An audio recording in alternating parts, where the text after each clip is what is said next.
છોટાઉદેપુર જિલ્લાના નસવાડી તાલુકાના અંતરિયાળ અને ડુંગરાળ વિસ્તારમાં આવેલા દુગધા અને કડોલી મવડી સહિત નસવાડી તાલુકાના વિવિધ ગામોમાં આંગણવાડીના મકાન ન હોય ઝૂંપડામાં બેસાડીને અભ્યાસ કરાવવામાં આવે છે। છોટાઉદેપુર જિલ્લાના 6 તાલુકામાં 477 આંગણવાડીના મકાન જ નથી। 118 આંગણવાડી ભાડાના મકાનમાં ચાલે છે, જ્યારે 359 આંગણવાડી ગ્રામજનો, તેડાગર અને અન્ય લોકોના મકાનોમાં આંગણવાડી ચાલે છે।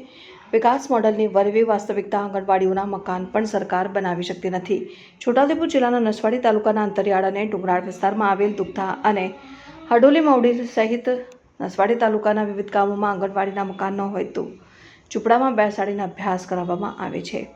છોટાઉદેપુર જિલ્લાના અંતરિયાળ અને આદિવાસી વિસ્તારમાં સરકારના જે વિકાસના દાવાઓ છે તે પોકળ સાબિત થઈ રહ્યા છે। નસવાડી તાલુકાના અંતરિયાળ અને ડુંગરાળ વિસ્તારમાં આવેલ દુગધા અને કડોલી મવડી સહિત વિવિધ ગામોમાં આંગણવાડીના મકાનો ન હોય બાળકોને કાચા ઝૂંપડામાં બેસાડવામાં આવે છે અને કાચા ઝૂંપડાની અંદર પંખા, લાઇટ અને શૌચાલયની પણ વ્યવસ્થા કરાવવામાં આવતી નથી। બાળકો જાય તો ક્યાં જાય તેવી સ્થિતિ ઊભી થઈ છે। હાલ ચોમાસાની ઋતુ ચાલતી હોય, ભારે પવન અને વરસાદ આવે, કોઈ બાળકને ઈજાઓ પહોંચે તો તેની જવાબદારી કોણ લેશે? 50થી વધુ બાળકો આંગણવાડીઓમાં અભ્યાસ કરે છે। સરકારના જે વિકાસના દાવાઓ છે તે પોકળ સાબિત થઈ રહ્યા છે।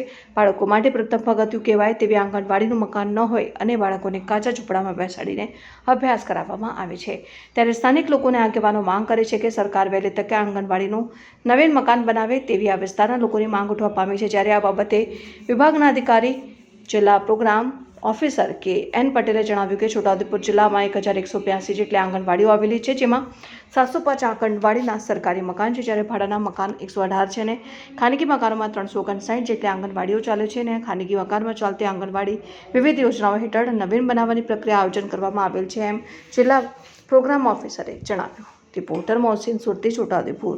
અમુક ગામોમાં જે આંગણવાડી ચાલે છે કાચા ઝૂંપડામાં ચાલે છે અને જે શિક્ષકો પૂરતા પણ નથી। હાલ અમુક આંગણવાડીઓ જે કાચા ઝૂંપડામાં ચાલે છે તે વર્ષોથી એટલે કે 10થી 15 વર્ષની આસપાસ ગાળામાં હું ધારુંથી ચાલે છે, એટલે એના માટે વહેલી તકે સુવિધા પૂરી પાડે એના માટે આગળ નોંધ લે। શું નામ? નવીનભાઈ, ગ્રામજન। આંગણવાડીનું મકાન છે ખરું, પણ જરી છે એટલે અમે લોકો અહીંયા બેસાડીએ છીએ। અને કેટલા બાળકોની સંખ્યા? 30। એ લોકોને આંગણવાડી પર આવતા હશે તો એ લોકો અમને લોકોને તરત વિતરણ કરે છે। તમે નથી આપી શકતા? જગ્યા ઓછી છે એટલે હવે જગ્યાઓ છે ત્યાં થોડુંક મકાન મોટું છે એટલે પેલું ધારો કે અસર પટ્ટી એવું બધું છે ખરું, પણ એ તૂટી ગયેલું છે એટલે અમે લોકોએ મૂકી રાખ્યું છે।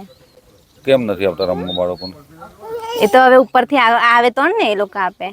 ડુંગર વિસ્તારની અંદર એવી આંગણવાડીઓ છે કે અમુક વિસ્તારમાં કાચા ઝૂંપડામાં આંગણવાડી બહેનો છોકરાને બેહાડવા મજૂર બની છે। અમુક વખત રજૂઆત કરવા છતાંય કોઈ સરકાર ધ્યાનમાં લેતી નથી। સરકાર વિકાસની વાતો મોટી મોટી કરે છે, આજ સુધી વિકાસ થયેલો નથી।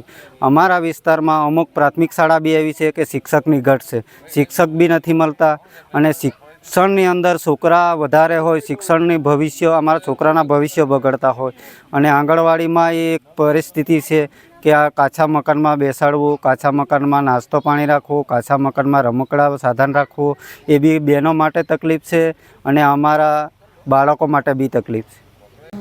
છોટાઉદેપુર જિલ્લામાં અત્યારે આંગણવાડીની સંખ્યા 1182 છે। એમાંથી પોતાના મકાન હોય એવા 705 છે। ભાડાના મકાનમાં 118 આંગણવાડી કાર્યરત છે, અન્ય મકાનમાં 359 અને અત્યારે 182 આંગણવાડીમાં મકાન બાંધકામની કામગીરી ચાલુ છે। દુગધા 1 અને દુગધા 2 બંને આંગણવાડી નસવાડીની છે, એમાં હાલ અંડર કન્સ્ટ્રક્શન છે અને દુગધા 1 હાલ ફિનિશિંગ લેવલ તથા દુગધા 2 આંગણવાડી છે એ પ્લાસ્ટર લેવલથી કાર્યરત છે। વિવિધ યોજનામાં આપણે આયોજન કરેલું છે, ટેન્ડર લેવલમાં છે અને અમુક આંગણવાડી હજુ વહીવટી મંજૂરી હેઠળ છે, એટલે એની મંજૂરી મળ્યેથી એ પણ કામ ચાલુ થઈ જશે।